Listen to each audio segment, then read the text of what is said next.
For over 55 years, your source for agribusiness news and features from around the Southeast and across the country, focusing on one of the nation's top industries, agriculture. The Farm Monitor is produced by the Georgia Farm Bureau in association with the Abraham Baldwin Agricultural College.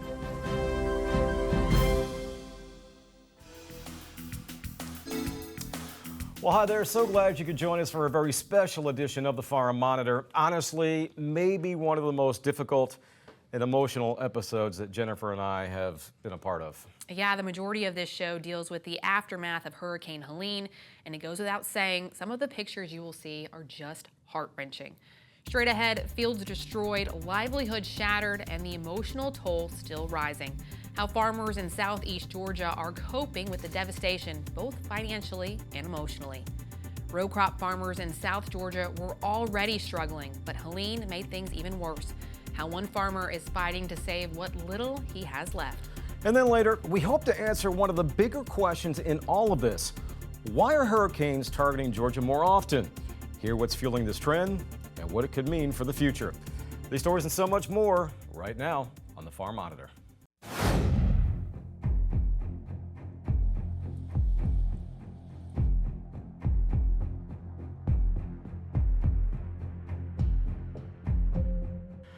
Well, 2 weeks since Hurricane Helene made landfall, and as recovery efforts continue, the sheer scale of devastation is becoming clear. Helene, now the second deadliest hurricane to hit the U.S. mainland since 2000, second only to Hurricane Katrina. Here in Georgia, the ag industry is reeling as farms across the state have suffered catastrophic losses. Preliminary reports suggesting Helene may be the most devastating storm to strike Georgia in recent years, surpassing even the damage caused by Hurricane Michael in 2018. Georgia Agriculture Commissioner Tyler Harper has been on the ground, traveling the state and witnessing the devastation firsthand. Harper saying it's hard to put into words just how devastating this has been for farm families and the entire agricultural community. When you look at things like this, you're talking about livelihoods for families, livelihoods for farmers. You're talking about retirement income in some cases, and the ability to leave something for their kids and their grandkids, but has been completely wiped out in a matter of hours from a storm. But because of that, you know, we're on the ground, we're here to help, and that's been our message to our farmers and producers. Just heartbreaking when you listen to those affected by the storm tell their stories. In response to Helene, Georgia Farm Bureau President Tom McCall released a statement saying, in part, quote, "Our thoughts and prayers go out to all Georgians facing the devastation of Hurricane Helene. While we are still assessing the extent of its impact, the storm has already disrupted lives and caused significant damage, particularly within our farming communities." He went on to say, Georgia Farm Bureau stands ready to support our farmers as they work to recover and continue providing the food, fiber, and resources that sustain us all. President McCall's statement, more than just words, it was a rallying cry that prompted the entire organization to spring into action. Pretty much since the first day of recovery efforts, Georgia Farm Bureau county offices across the state have been mobilizing, stepping up to help the hardest hit areas by delivering food, supplies, toiletries, and even water for livestock, ensuring that both the people and the animals have the essentials. And we do want to let you know that Georgia Farm Bureau, along with a vast array of ag partners, have come together to create a relief fund for all those impacted by Hurricane Helene. Simply scan the QR code on the screen or visit supportgeorgiafarmers.org. So for the second time in as many years, farmers in southeast Georgia find themselves facing the heartbreak of starting over. Yeah, ravaged by yet another major storm, they're left not just picking up the pieces of their farms, but also their lives. As Damon Jones reports, the devastation runs deeper than financial loss. It's a blow to their spirit and livelihood. Take a ride through any rural community in southeast Georgia, and it's impossible to miss the utter destruction left in the wake of Hurricane Helene. Perhaps no industry was more impacted than agriculture, as the more than 100-mile-an-hour wind gusts laid waste to any and all fields in its path. Utter devastation, utter devastation. You know, we've seen pecan growers, you know, that have lost half their trees. We've seen cotton growers that have lost their entire crops. We've seen blueberry growers that have just been decimated. We've seen produce growers that have been decimated, and it's utter devastation. It's heartbreaking. With the damage being so extensive on these farms, the financial ramifications are likely to be felt for many years to come. This farm here next year had a potential of doing 350, 400,000 pounds on this one farm. And we have another 50 acres that was new plantings, and those also have been wiped out. It's sickening. Not gonna cry about it, but it'll make you tear up. It's just a lot of hard work that's gone, and the financial loss for next year is gonna be devastating. You see plans they had for their children and grandchildren laying on the dirt and broken. You see their retirement gone with no protection. You see an opportunity that we may not even can get here and salvage this. While the financial impact of this storm can easily be seen, the emotional damage caused by Hurricane Helene is a little harder to define. It's heartbreaking. You know, you can kind of go home and be inside and everything be somewhat normal, and day by day, you know, you're out here working still, looking at it, and it's heartbreaking. It's every day. It's as much time, labor, effort, and heart, blood, sweat, and tears has been put in it, and to see something like this happen, it's just unbelievable and unbearable. It's generational. I mean, especially in a perennial crop like pecans. These trees we're standing in here, I was in the 3rd grade. That was 39 years ago when we planted these. So, you know, I mean, it's something you grew up with. So it has a real strong emotional pull with it. Oh man, we need all kind of help. You know, we don't need no Democrats, we don't need no Republicans, we need Americans to help us, you know, and all of us come together. And well, you know, it's sort of, I don't know, you had never faced it like this before. I reckon we just have to keep on trying the best we can, you know, but sooner or later, if it's just year after year, we just have to quit. This is a legitimate concern, as Helene was the second major storm in the past couple of years to make its way through the area. And with the state's #1 industry relying so heavily on southeast Georgia to provide for a number of different sectors from produce to timber, getting these farmers back on their feet is essential for the health of not only the state, but the nation as a whole. When you look at agriculture in the state of Georgia, you know, it's 1 in 7 jobs in the state of Georgia, either indirectly or directly. You know, where I live here in rural South Georgia, it's about 1 in 3. And we've got to keep the American farmer in business. I mean, it's food security is just as a big a part of national security as national defense is. Reporting from southeast Georgia, I'm Damon Jones for the Farm Monitor. Damon, thanks so much. After the break, more storm recovery efforts, plus why are more and more hurricanes setting their sights on Georgia? UGA agricultural climatologist Pam Knox educates us on the shifting patterns, the role of the Gulf, and whether we can expect any more storms before the season ends. Hey y'all, I'm Tom McCall, Georgia Farm Bureau President. Coming up in just the next few weeks is an event that we all in the agriculture world look forward to. It's the Sunbelt Ag Expo in Moultrie. You know, Sunbelt is known as North America's premier farm show. It's an annual event that showcases the latest and greatest farming technologies and equipment producers can take back to their operations to enhance their farm sustainability. The Sunbelt Expo has something for everyone. Whether you farm in 2,000 acres or 20, I guarantee you there's something for you.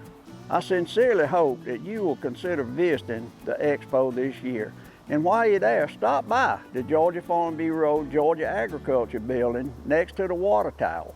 This event is October the 15th through the 17th. And for more information, look up sunbeltexpo.com.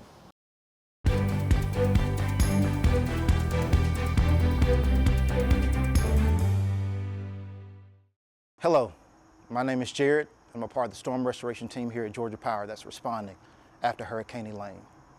I want to take a minute to talk about estimated restoration times. Estimated restoration times are a direct reflection of the damage assessment analysis that's taking place by our many men and women that's working hard around the clock here in the field.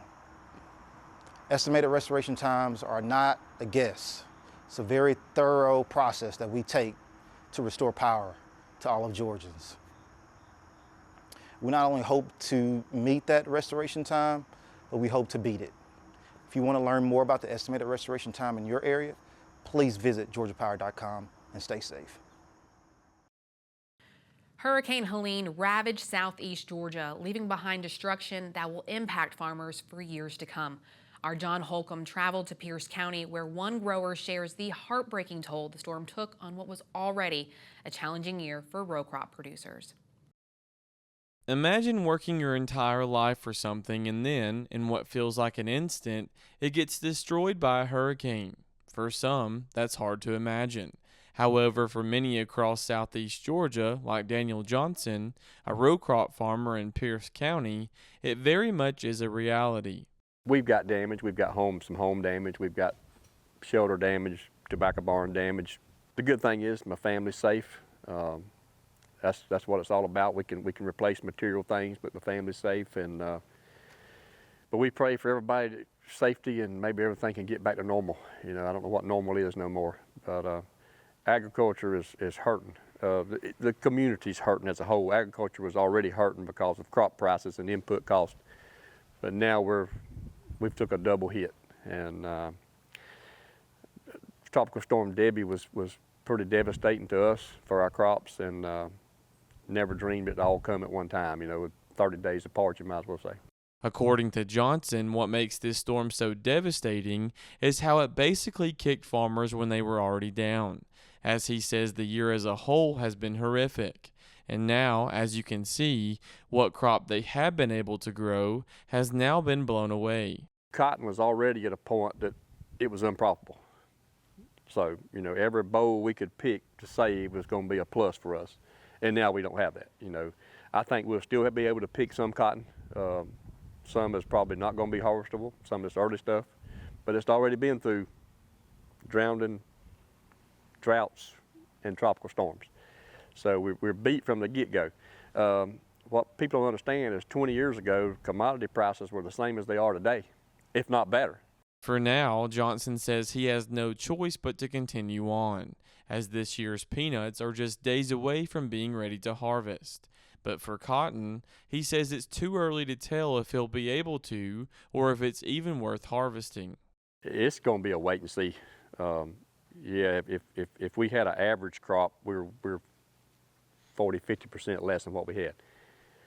There again, if we can save some of it, but is it going to cost more to save it than we're going to make? We know that's going to happen already. If we picked a full crop, we was going to lose money. Right.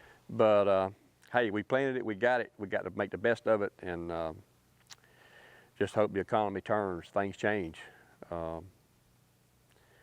It's kind of it'll kind of take the words away from you, because you just don't know sometimes what to think or what to do. However, despite the devastation, Johnson is still hopeful and optimistic everything will work out for them in the end. It's just a wait and see game, I'm gonna say. We hope we all come out better than what we are, you know, but we'll overcome it somehow. This ain't the first rodeo, you know. We've had storms before, but nothing like a year like this. Let's say that. Reporting in Alma for the Farm Monitor, I'm John Holcomb.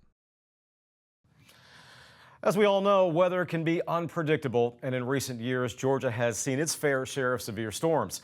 Since 2018 alone, 3 powerful hurricanes have made their way through the state, not to mention the numerous tropical storms that have followed in their path. It raises the burning question, why? Why do these storms keep moving up through the Gulf and into Georgia? In search of answers, we reached out to UGA agricultural climatologist Pam Knox to help us understand what's behind this trend.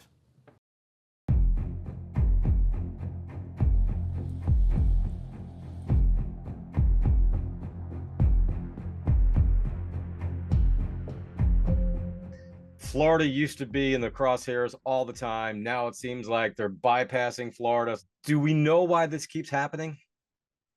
Well, you know, it's a combination of factors. Some of it is just random. Some years we get a lot more hurricanes in Florida, and Florida typically gets a lot of their hurricanes later in the season. So they're not out of the woods yet. But we do have this, at least this year, we've seen this pattern that's been very persistent that's bringing these storms on to Georgia. Of course, Georgia can get hit from two directions. Most of the time we've been hit from the Gulf. But if you look back in the past, Georgia got hit a lot more often from the Atlantic. So someday we'll go back to that too, and Savannah will be in the crosshairs. But at least for now, part of the problem is we've got that really warm, wet Gulf of Mexico to the south of us, and that is serving as a real source of fuel. Not only is the temperature really helping drive the intensification of the storms, but also all that water vapor is another source. And so when we've got the really warm ocean temperatures, a lot of water vapor going into the atmosphere, humidity has been going up, as I think most of us can feel. That is also a source. And so we got kind of a double hit of energy that's going into these storms as they develop. We still got another month and a half, really full month to go. End of November hurricane season. Are we possibly looking at other storms coming up here and hitting us just as hard as Helene? Well, I was surprised that we had two. Usually we'll just get one, and we had Debbie earlier this year in early part of August. And Helene hit a lot of the same areas, maybe just a little bit shifted. Certainly the potential is there. The Gulf is still warm. It's still the tropical season. I mean, we've had hurricanes even in December before, after the end of the season. And so, we're not done with it yet, but next time it might go to Texas. We just don't know. Yeah, a situation we will definitely keep a close eye on. All right, more Helene recovery efforts in the week to come. But up next, farmers and farm workers. It's a bond that goes beyond business. A closer look at this special relationship that keeps our farms running strong. Hey, I'm Tom McCall, president of Georgia Farm Bureau. This November, we will have the opportunity to cast a vote for those who represent your interest as both a Georgian and an American. Agriculture is our state's #1 industry, contributing more than $83 billion to Georgia's economy, and it employs about 1 in 7 Georgians. Farmers need elected officials to support favorable ag policy, as these benefits stretch far beyond the fence road, impacting everything from the food and fiber we need to international trade and even feeding our most vulnerable citizens. It's because of that need we have created a great resource called I Farm, I Vote for both voters and candidates that highlights the importance of a strong agricultural economy and why it's so important now more than ever to support candidates that support agriculture and help protect our most vital industry. To learn more about policies that are important to Georgia farmers, how, where, and when for you to vote, go to ifarmivotegeorgia.com. This will help you make your decisions on who we think and you think that the candidates that will help our farm economy stay strong. Please remember to vote in November.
Well, as the Georgia National Fair slowly comes to a close, safe to say it's been another fun year full of excitement and unforgettable memories.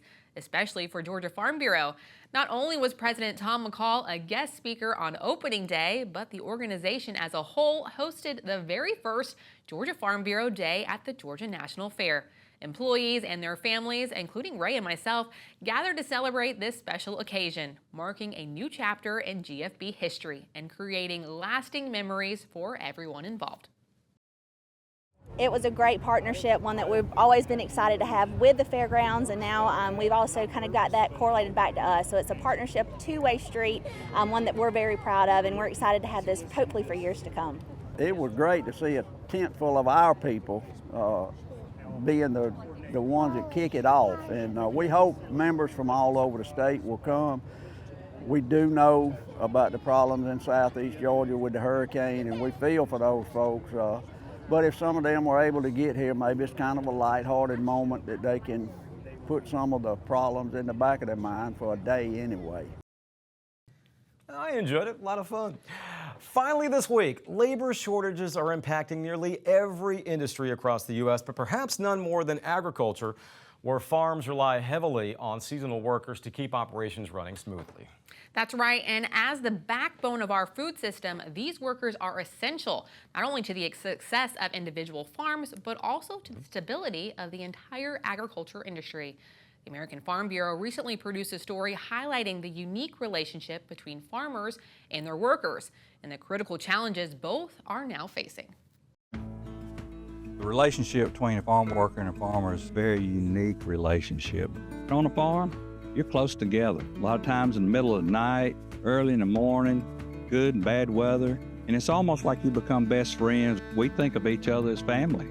A lot of times we spend holidays together, we celebrate birthdays together. It's really a unique situation because a farm worker is not just a worker. They're just not an employee. Agriculture is more than just the food that we eat, the food on your table. It's a lifestyle for many of us. It's a way that we work. It's a way that we earn money. For us, this is our viability. And if we lose farming, if we import all of our food, we're no longer viable as a nation. Therefore, it is imperative that we start saving family farms now. We need labor to do this. We're not just a family farm, we're families that farm together. So I really want our farm to succeed. Everyone wants to pass their farm on to their kids. Well, our crew also has their kids too. They grow up and work on the farm as well. We share in what happens on the farm. So if my farm goes under, it's not just my kids who are going to lose out. It's our crew's kids who are going to lose out as well. We want to protect our crew because we love them. And if we go under and have to sell our farm, they're going to have to leave. If we don't make a change now, we're going to lose our farm.